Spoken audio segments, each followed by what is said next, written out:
নজর রাখতে হচ্ছে বেহালা পণ্যশ্রী, কারণ সেখানে দুই গোষ্ঠীর মধ্যে বচসা, একেবারে অস্ত্র উঁচিয়ে দুষ্কৃতী তাণ্ডব।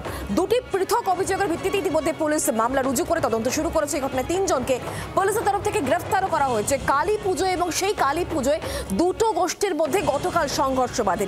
ঠিক কি হয়েছে, পুলিশ কি বলছে, আমাদেরকে জানাবেন আমাদের প্রতিনিধি বিক্রম রয়েছেন আমাদের সঙ্গে টেলিফোন লাইনে। বিক্রম, পণ্যশ্রী থানার অন্তর্গত ঘটনা পাড়া এলাকায়, যেটা আমরা জানতে পারছি গতকাল রাত্রিবেলা দুই গোষ্ঠীর মধ্যে সংঘর্ষ লাগে। এলাকারই দুই যুবকদের গোষ্ঠী, এবং সেখানেই 3 জনকে গ্রেফতার করা হয়েছে এই ঘটনায়। কারণ যেটা অভিযোগ তা হলো এই পুজোকে কেন্দ্র করে যে ঝামেলা হয়েছে, সেখানে কিন্তু পুলিশের তরফ থেকে আমরা যেটা জানতে পারছি যে অস্ত্র আইনে মামলা করা হয়েছে। কারণ অস্ত্র নিয়ে সেখানে দাপাদাপি করা হয়েছে, দুপক্ষের যখন সংঘর্ষ চলছিল এমনটাই অভিযোগ করা হয়েছে। দুপক্ষের অভিযোগের ভিত্তিতেই দুটি পৃথক মামলা করা হয়েছে পুলিশের তরফ থেকে, যেখানে দুপক্ষের তরফ থেকে অভিযোগ করা হয়েছে একে অপরের বিরুদ্ধে যে অস্ত্র নিয়ে কার্যত দাপাদাপি করা হয় এবং এলাকায় কার্যত উত্তেজনা ছড়ানো হয়, এবং তারপরেই 3 জনকে গ্রেফতার করা হয়েছে। আরো যারা যারা এই ঘটনায় যুক্ত রয়েছে তাদের খোঁজে ইতিমধ্যেই তল্লাশি অভিযান চালানো হচ্ছে পুলিশের তরফ থেকে। 3 জনকে ইতিমধ্যেই আলিপুর পুলিশের কোর্টে পেশ করা হয়েছিল, সেখানে 3 জনকেই পুলিশ হেফাজতে নির্দেশ দেওয়া হয়েছে।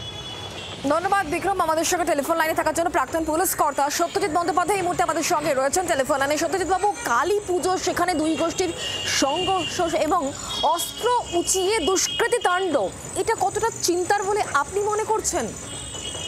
চিন্তার তো বিষয়ই একটা, যেখানে আনন্দ উৎসবের দিন দেওয়ালি গেল, দেওয়ালি উৎসব শেষ হলো সবে মাত্র, কামিং জগদ্ধাত্রী পুজো, সেখানে যদি অস্ত্র উঁচিয়ে মারপিট করে ওপেন জায়গায়, তাহলে তো সেটা নিঃসন্দেহে আতঙ্ক তো হবেই।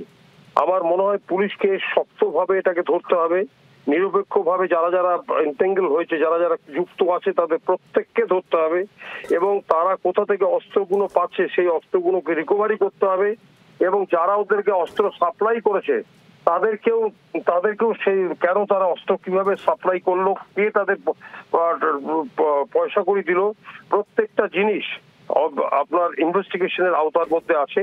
এগুলো সবাইকে ধরতে হবে, এবং না ধরতে পারলে আগামী দিন কিন্তু এই আতঙ্ক আরো বেড়েই চলবে।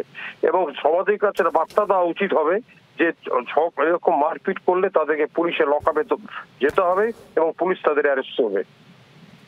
ধন্যবাদ সত্যজিৎ বাবু আমাদের সঙ্গে টেলিফোন লাইনে থাকার জন্য।